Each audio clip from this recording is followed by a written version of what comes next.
Hola, muchas gracias por estar acá, dándole la bienvenida a Verónica Jiménez a este primer episodio del podcast Poetas Chilenas Contemporáneas. Muchas gracias, Verónica, por estar con nosotros. Bueno, este podcast lo estamos haciendo en alianza con la librería del GAM y gracias al financiamiento del Fondo de Fomento del Libro y la Lectura del Ministerio de las Culturas, las Artes y el Patrimonio. Bueno, quisimos salir de nuestros escritorios para irrumpir en un espacio ubicado en pleno centro de la ciudad de Santiago y conversar sobre poesía, escritura y otros menesteres con poetas de nuestra generación. Poetas vivas, actuales, en pleno ejercicio de su trabajo escritural y literario. Poetas que, como muchas mujeres artistas, además tienen otros trabajos y ocupaciones y con las que compartimos una condición particular, haber nacido en Chile y ser mujeres, cis o trans, y haber decidido dedicar nuestro tiempo vital al particular oficio de escribir. Quiero darle la bienvenida muy especialmente a Verónica Jiménez Dote, nuestra primera gran invitada, con quien ahondaremos en los recovecos de su escritura y su visión sobre lo que significa escribir y ser escritora. Verónica Jiménez es dueña de una pluma vivaz, certera, filosa y compasiva. A través de sus libros, de su poesía y su narrativa, es posible alcanzar profundidades a las que pocas veces es posible acceder. Sin rimbombancia, es capaz de transmitir emociones complejas, vertiginosas, una creadora de atmósferas donde la poesía brota sin límites, una esculpidora. Querida Verónica, muchas gracias por aceptar esta Gracias, invitación Naomi. para venir a nuestro podcast. ¿Cómo estás?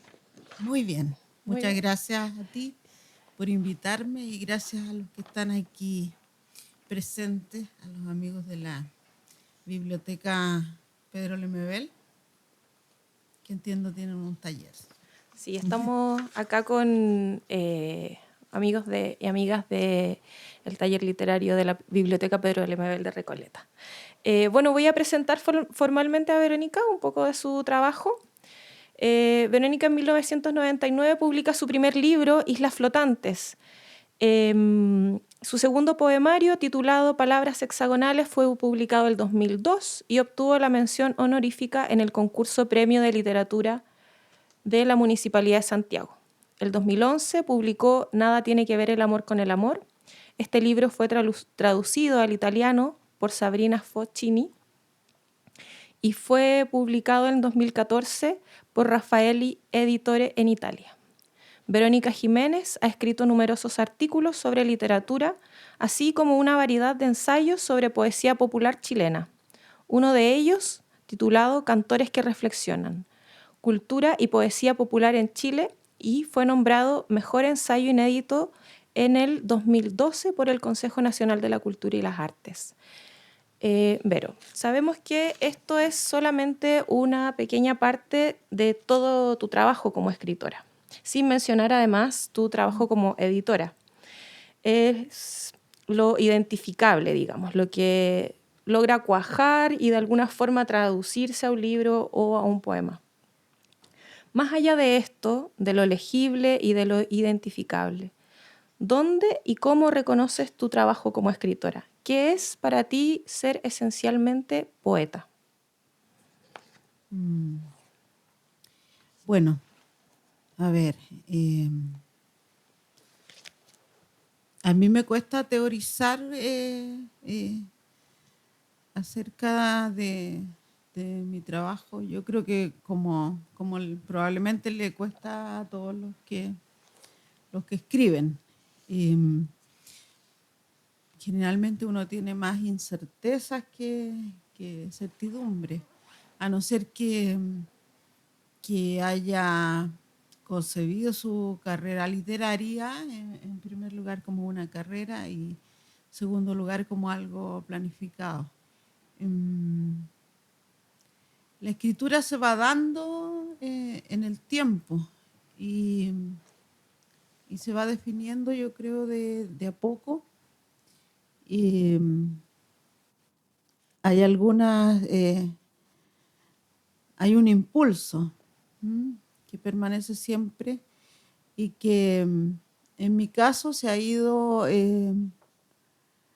concretizando en la escritura de poesía principalmente, y algo de ensayo y de narrativa, que en el fondo considero yo que todo tiene que ver con la poesía.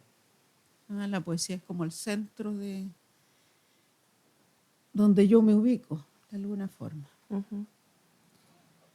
Y bueno, eso ha dado como resultado algunos libros. También ahí hay un trabajo como de aterrizaje también. En esto de concebir y armar libros, que no es todo el trabajo que uno hace en realidad, porque uno escribe y hay cosas que no están destinadas a formar parte del libro y otras que sí. Yo trato de alguna manera hacerle caso a mis intuiciones, también al deseo de comunicarme con las personas y a las oportunidades que se van dando, obviamente. Entonces, por ahí he tratado de encauzar mi escritura en distintas publicaciones. Súper.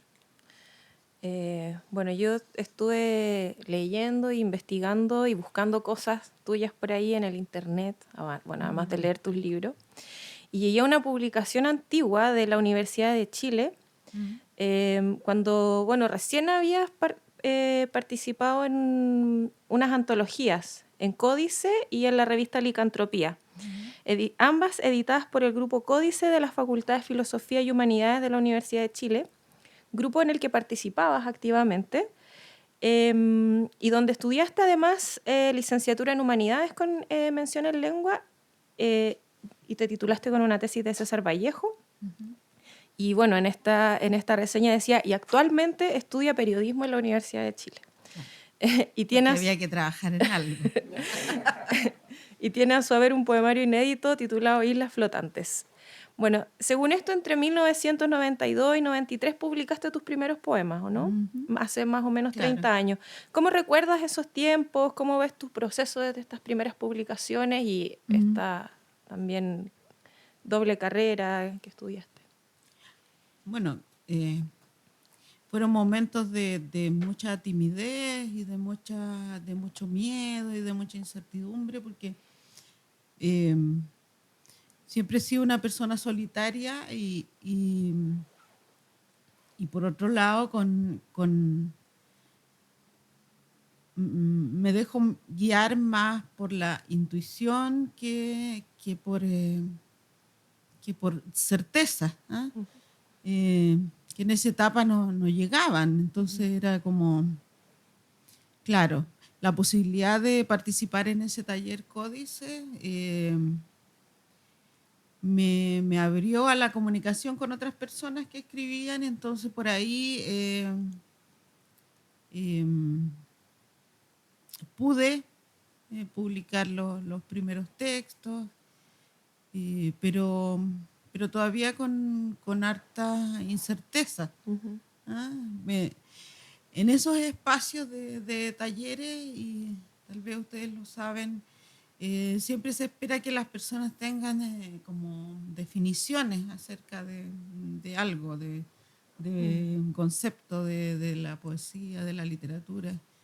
Y es un poco difícil al principio, lo fue para mí por lo menos, pero fue un periodo súper enriquecedor.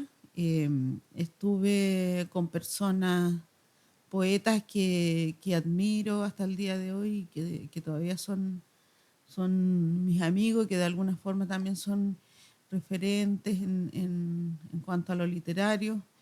Y, había ahí un profesor, Andrés Morales, que también es poeta y que ahora vive en España, que era el motorcito que hacía andar ese taller y también las publicaciones que salieron de ahí. Y fue una época bien bonita de hartos descubrimientos, también de autodescubrirse. Y claro, parece lejano, pero tampoco es tanto. Tampoco es tanto. ¿De qué se trató tu tesis de César Vallejo? A ver, a mí me interesaba el estudio de la obra de Vallejo a partir de sus propios textos teóricos, por decirlo de alguna forma, de sus ensayos y anotaciones que fue publicando en algunas revistas acerca de las literaturas de vanguardia, porque él estuvo desarrollando su obra justo cuando irrumpieron las vanguardias en Europa y en Hispanoamérica, y escribió un libro, Trilce, que suele ser catalogado como vanguardista, y lo es en verdad. Pero él también tenía una posición bastante crítica con respecto a las vanguardias y yo veía en eso, claro, que su origen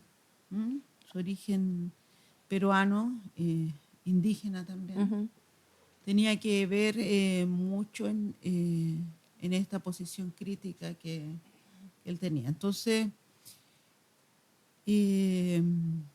no me acuerdo exactamente cuál era el título de la tesis, pero era más o menos eso, cómo de alguna manera se revela lo peruano y lo indígena en la poesía de Vallejo.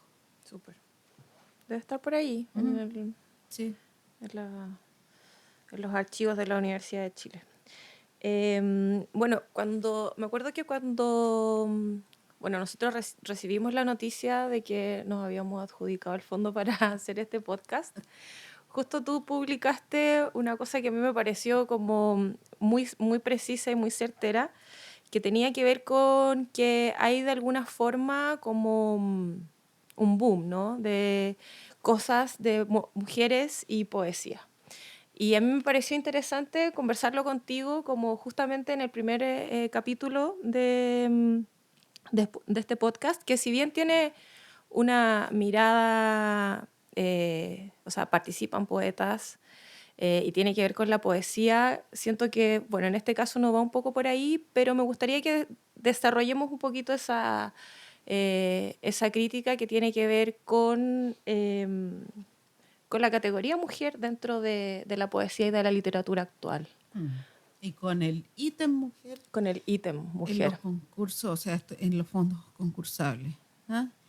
Que ha dado espacio para que, claro, legítimamente muchos gestores, hombres y mujeres, estén detrás de proyectos donde trata de alguna manera, se trata de darle relevancia, espacio y presencia a la escritura de mujeres. Yo creo que todos en algún minuto hemos tenido alguna posición respecto a lo que son los fondos del libro, ¿cierto? Y es un poco problemático cuando desde la oficialidad, digamos, desde la planificación central de lo que es la cultura, se dan algunas directrices y en este caso referidas a la escritura de mujeres que se prestan para todo, para, por una parte, difundir, como lógicamente se tiene que hacer, porque la escritura de mujeres siempre ha estado enfrentada a más dificultades que la de los hombres. Pero también hay ahí un espacio que de pronto puede ser bien o no, o mal usado. ¿En qué sentido crees que la escritura de mujeres está enfrentada como a más dificultades que la escritura de los hombres? Bueno, porque la escriben las mujeres y las mujeres tenemos más problemas para vivir que los hombres. Eso en primer lugar. tener tiempo para escribir para una mujer es bastante dificultoso, ¿no? Porque tiene más obligaciones, se ocupa de más cosas en la vida, así de simple. Y no, en la sociedad no hemos conseguido que se distribuyan las responsabilidades entre hombres y mujeres, por ejemplo, en llevar una casa o en criar a los hijos. Ujú. Entonces, claro, la mujer tiene menos tiempo, tiene socialmente también menos espacio para dedicarse a escribir. Y por otra parte, existe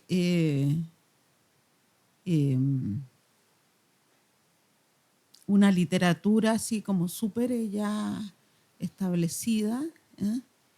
Que es bastante masculina, por decirlo de alguna manera. Y entonces se enfrenta, la escritora se enfrenta a esa doble dificultad. La falta de tiempo y por otro lado la falta de espacio en un panorama donde todo parece ser mayormente hecho por hombres.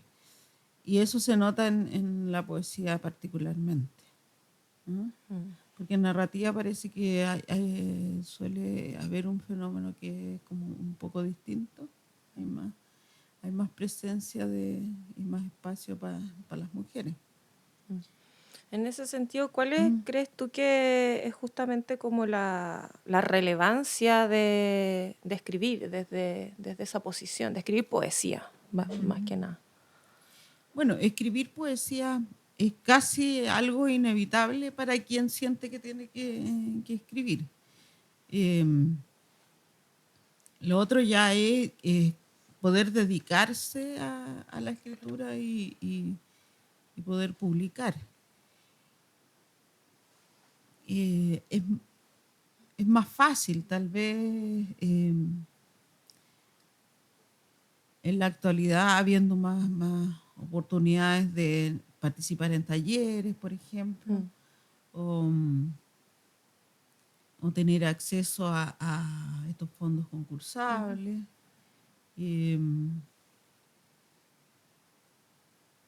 Quizá el panorama es un poco mejor que lo que puede haber sido antes. No lo sé.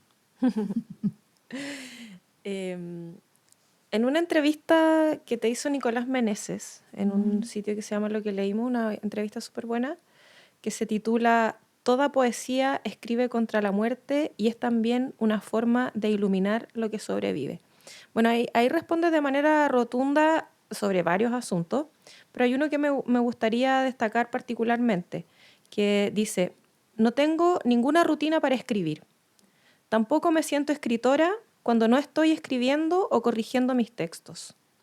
Trato de organizar mi día para avanzar con mi trabajo como editora y hacer otras cosas, como cocinar, limpiar la casa, etc. Lo que menos quisiera es instalarme en una especie de burbuja a producir textos por rutina. Por otra parte, pienso que lo mío es escribir, sin duda, porque es lo único que me viene por necesidad. Entonces, trato de que mi experiencia le dé sustento a eso. Si tengo que escribir sobre pulir una baldosa o tomar aguardiente, sabría cómo hacerlo, no tengo que recurrir a la literatura. ¿A qué te refieres con esto? ¿Qué es para ti saber escribir sobre algo?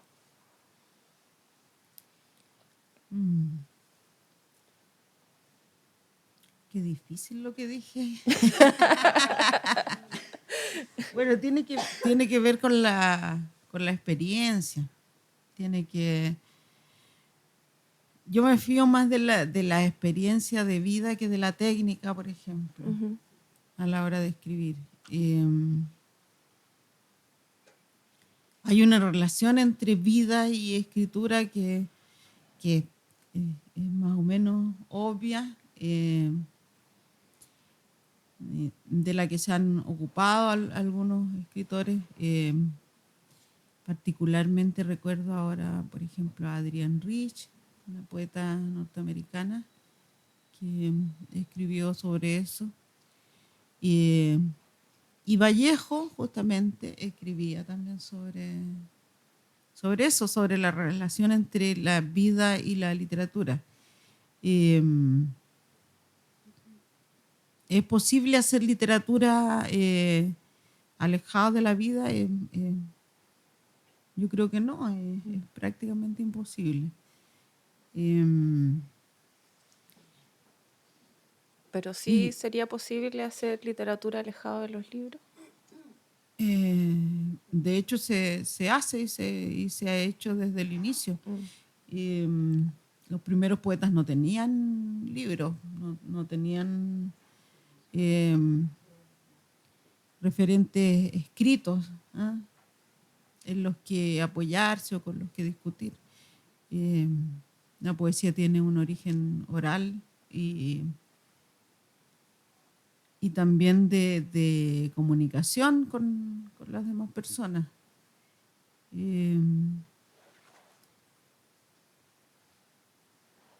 Yo creo que siempre hay un diálogo con los libros y con los autores, pero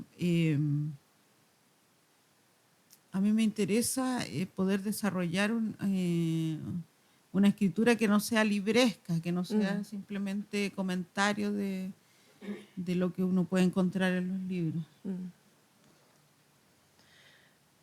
¿Cómo te acercas desde esta posición entonces como a narrar un hecho, a escribir sobre algo? ¿Por dónde lo abordas? ¿O de qué rehuyes también cuando, no sé, aquí cuando dices hablar, no sé, escribir sobre pulir la baldosa o tomar aguardiente, pensando en un hecho concreto, no sé, una situación que te ocurrió, por ejemplo, en la mañana o cualquier cosa, ¿desde dónde sacas el hilo en ese sentido para comenzar a escribir? Yo creo que es a partir de la mirada de los otros también, ¿eh? De los demás, de los que me rodean, no me gusta mucho, aunque de repente sí me gusta si lo encuentro por ahí, esta cosa media ensimismada de estar como siempre escribiendo desde uno mismo y hacia uno mismo, como sin un punto de llegada más allá del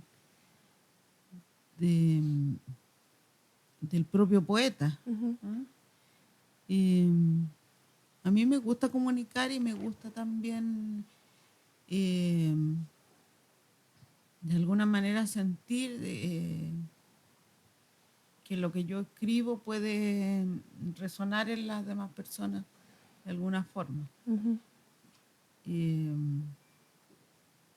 Sobre todo pienso que quizá me afecte más lo que veo en los demás que lo que encuentro en mí misma.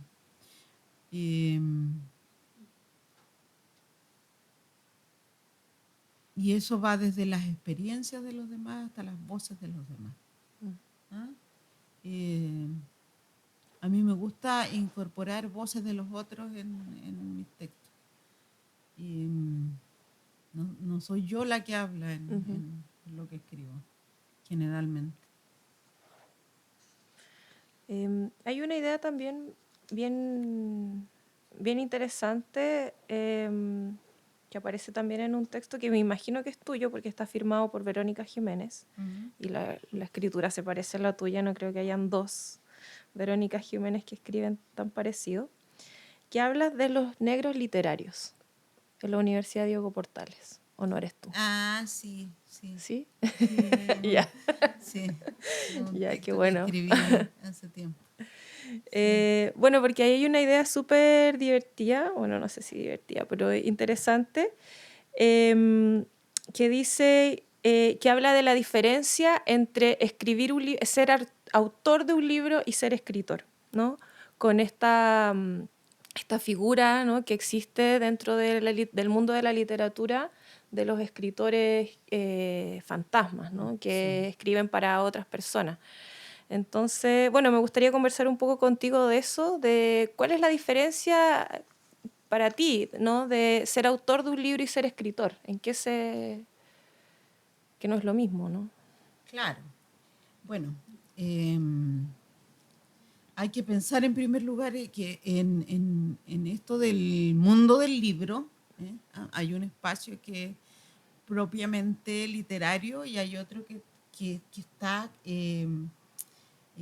más orientado a lo comercial. ¿Ya?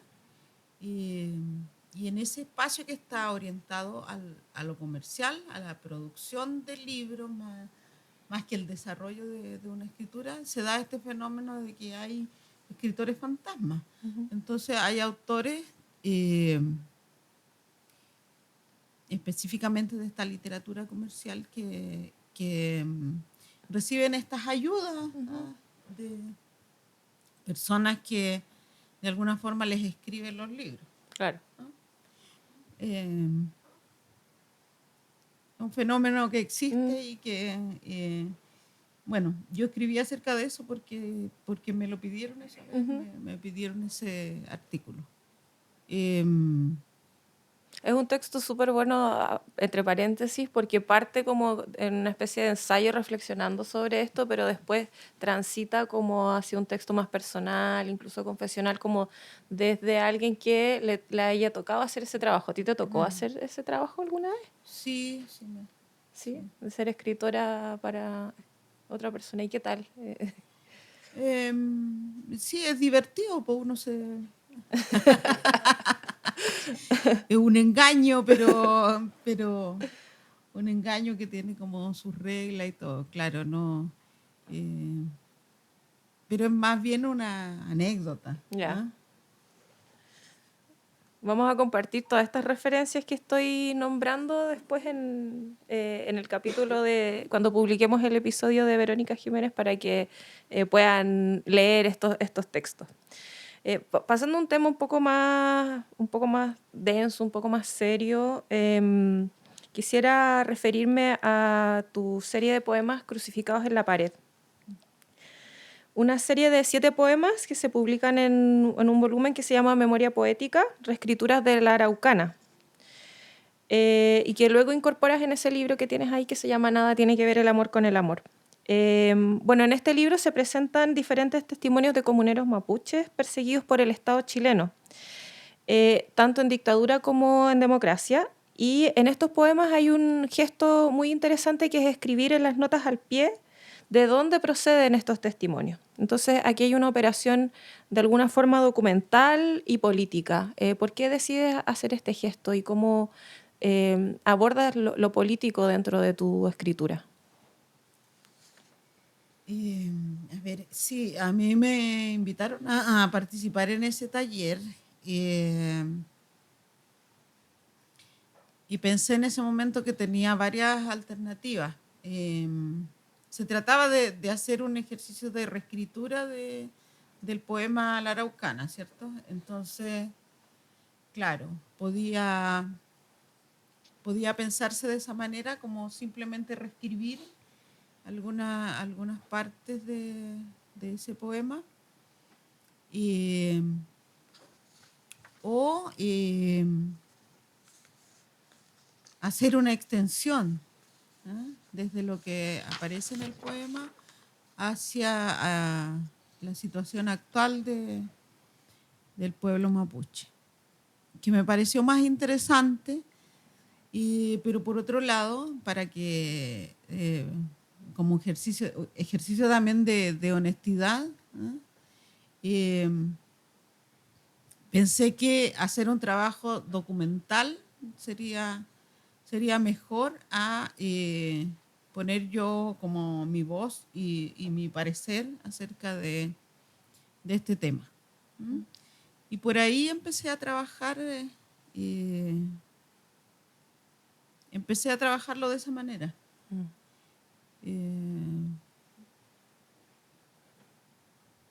Y bueno, la recepción de eso doble. Por una parte, sí, hay gente que lo acogió bien, y, pero también hubo críticas de parte de poetas mapuche, por ejemplo. ¿Mm? Eh, ¿A qué Porque hacían claro, referencia? legítimamente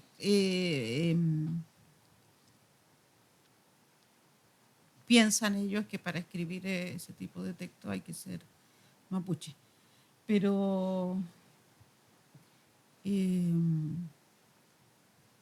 yo pienso que la forma en que lo hice igual es como una posición bastante honesta, y que no pretende como apropiarse de las voces, ni mucho menos. Bueno, vamos a ir cerrando ya para que puedas leernos y compartirnos algunos de tus textos. Solamente un tema que me parece importante, que tiene que ver con tu acercamiento, como para cerrar un poco con tu acercamiento a la escritura y a la relación con la poesía y con el poema, que es una idea de que uno tiene que tener una predisposición erótica hacia el poema. Lo mencionas en alguna entrevista también. Que va más allá de la voluntad de escribir y de lo sensorial y de lo intelectual. ¿En qué se traduce esta predisposición erótica hacia el poema? Es un poco complejo de explicar. Yo uso ese símil porque es difícil, ¿ah? Es difícil explicar cómo es el proceso, cómo se da esto de, de escribir un poema finalmente. Desde el momento en que uno siente que existe esta pulsión, esta necesidad de escribir, hasta que se da este proceso, que es como un encuentro que a mí se me ocurre que no es solo consigo mismo, ¿me entiendes? Con la psiquis del poeta, o con la imaginación, o con el lenguaje. Es como con todo eso al mismo tiempo. Entonces, por eso yo uso como esa comparación. Y es un proceso que es bastante intenso, porque uno está ahí como metido en eso, aislado del mundo, y como tratando de descifrar algo. Y hasta que finalmente ya el poema está escrito. Algo sale. Solo tengo una última pregunta para hacerte, que no tiene mucho que ver con la escritura, pero ¿sabes por qué te pusieron Verónica? Por Santa Verónica. Por Santa Verónica. Tenía esa duda. Bueno, Verónica, muchas gracias por estar con nosotros hoy día, por compartirnos un poco de lo que hay detrás, ¿no? de tu trabajo como escritora, de tus procesos de escritura. Y ahora quería invitarte a leer algunos de tus poemas, por favor. Te escuchamos. Voy a leer algunos de los que mencionaste.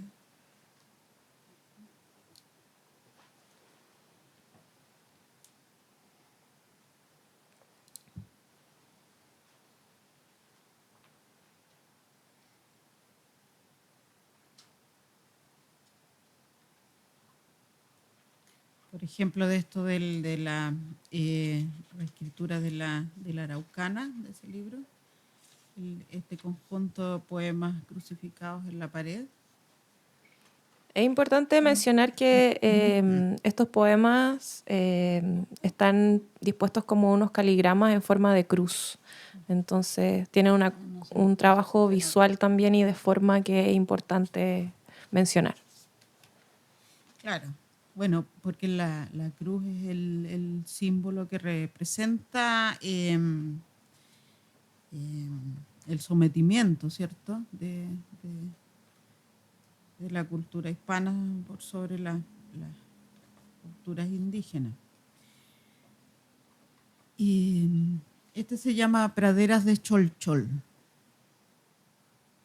Me sacaron los zapatos para interrogarme.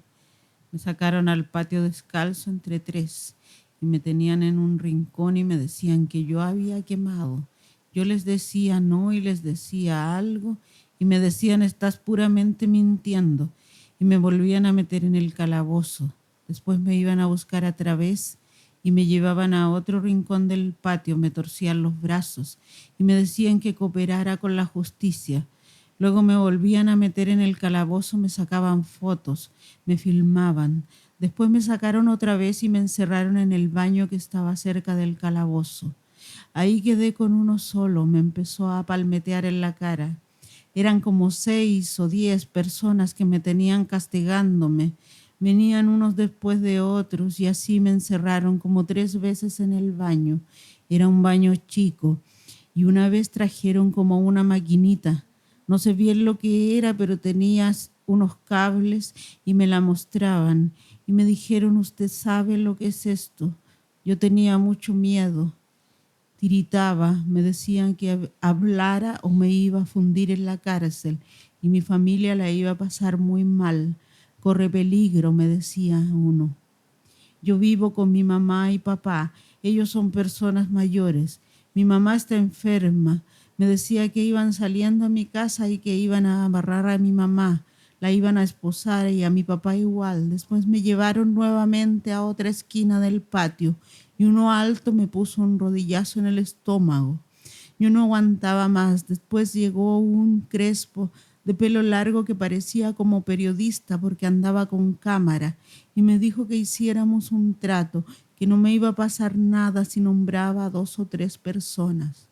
Te vas al tiro para tu casa. Nombré a mi primo Ernesto, no sabía quién nombrar. Entonces me dijeron que iba a entrar a una sala y que tenía que decir eso y nombrar a más y más gente. Me pasaron unos zapatos que no eran míos y me hicieron pasar en el fiscal y ahí me mostraron fotos y me hicieron reconocer a la fuerza personas que yo nunca he visto, ni siquiera conozco. Me hicieron firmar muchos libros ahí. Cualquier cosa que yo quería decir, me interrumpían y me decían que teníamos un trato y yo obligado me humillaba y un carabinero me dijo que tenía que firmar.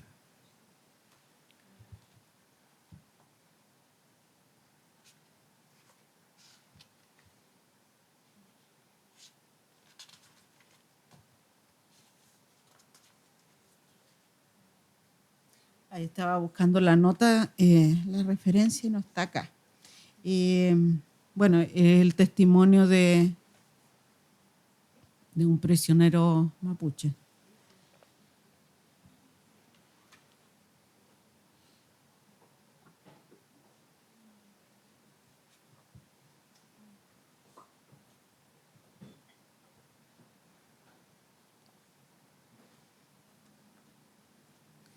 Y este poema tiene por título Nada tiene que ver el amor con el amor y aparece en el libro Palabras hexagonales del 2002. Nada tiene que ver el amor con el amor. Nada tiene que ver la sed con el agua que arrebata, ni la primavera con la flor que se desprende del tallo. Son solo ejemplos. El amor tiene que ver con la costumbre de mirarse a los ojos repetidas veces. El amor tiene que ver con la costumbre de buscar en los ojos contrarios el eco de un relámpago o palabras amables tras las máscaras estrictas del silencio. No tienen que ver con el amor las prolongaciones del estío, ni las hojas que se desprenden exhaustas de los árboles, ni las hojas que se aferran como gusano de los árboles. Es un ejemplo. El amor tiene que ver con una casa aplastada por la lluvia, con habitaciones a oscuras y con charcos, con las tristes camisas aferradas al vacío del aire, con los chalecos sin destino empujados al fuego, con un par de ojos sofocados en su espejo. Y el amor tiene que ver con la costumbre de mirarse a los ojos repetidas veces y atizar las llamas de los charcos repetidas veces y alojar la lluvia en habitaciones oscuras repetidas veces. Y el amor tiene que ver con huir de nuestras habitaciones, con fundar en el barro una nueva ciudad para guarecernos, con vestirnos en nombre del amor con una nueva guirnalda de granizos, con detestar en nombre del amor los frutos y los árboles. Nada tiene que ver el amor con el amor. Nada tiene que ver el amor con las palabras que engendra.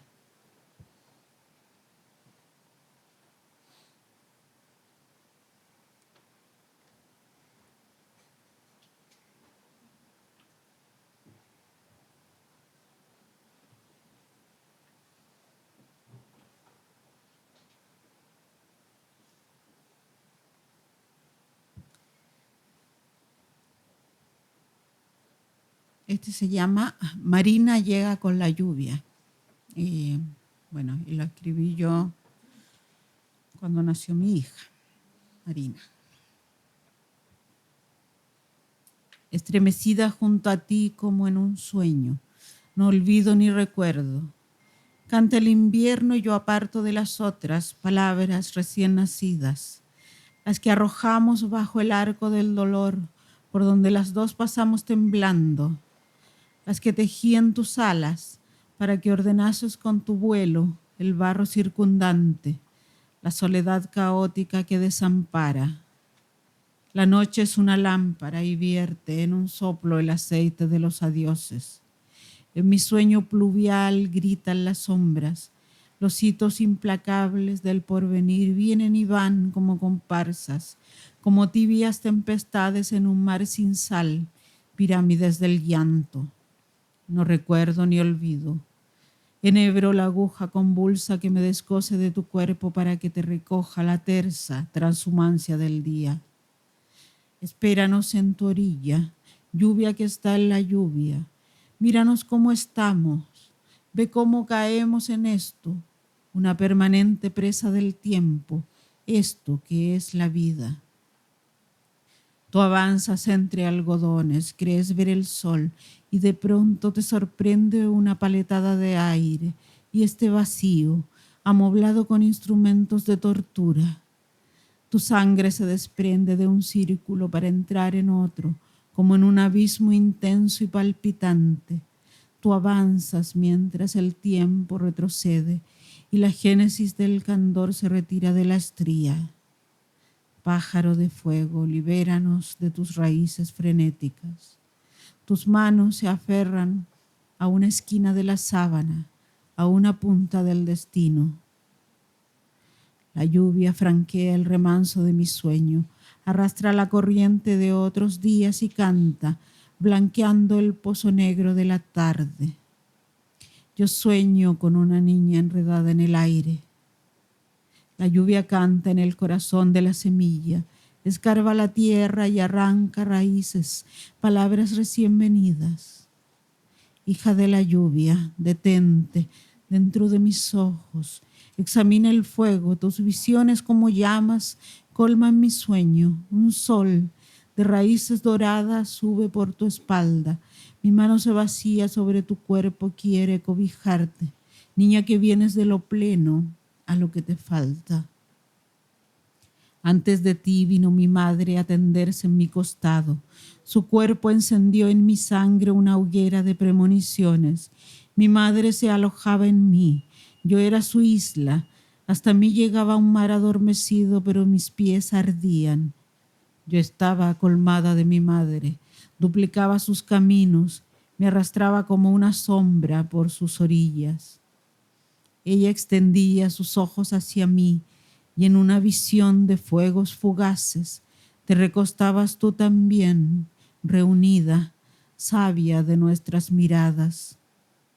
Yo ardía sobre el rostro de mi madre, me soñaba niña que teje naufragios, trazaba camino sobre el agua para llegar a ti, raíz anticipada, hondo viaje simultáneo en mi cuerpo deshabitado.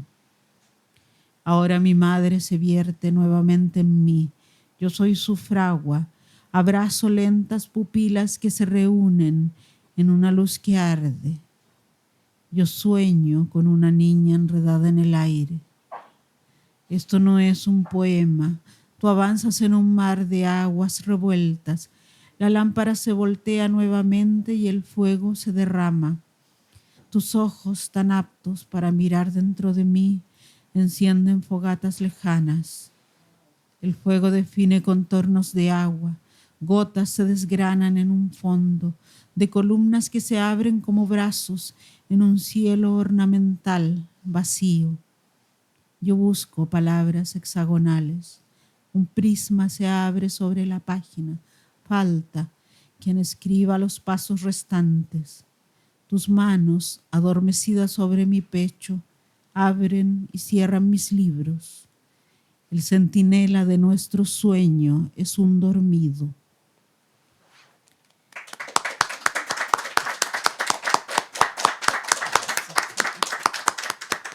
Muchas gracias, Verónica. ¿Vas a leer algo del otro o estamos...? Uno más. ¿Uno más? ¿Uno más? Sí, de La herida y las piedras. ¿Ya? Y con eso cerramos.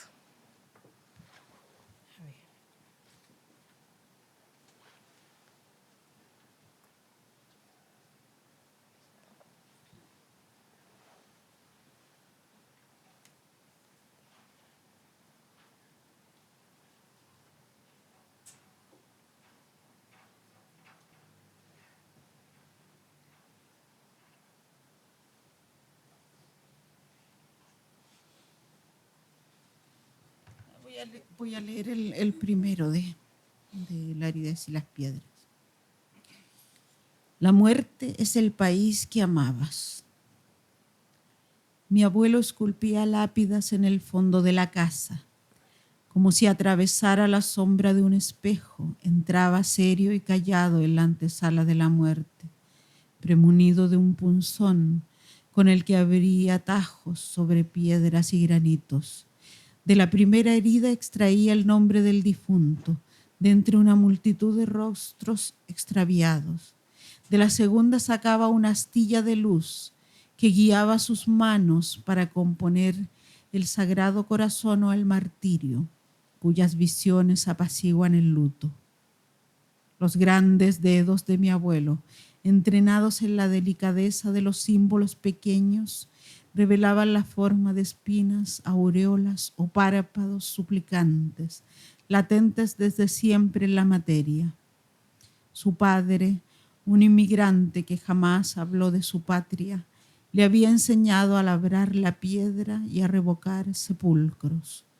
Con los años, siendo viejo él también, conjuraba, como su maestro, muchas fechas de nacimiento y muerte.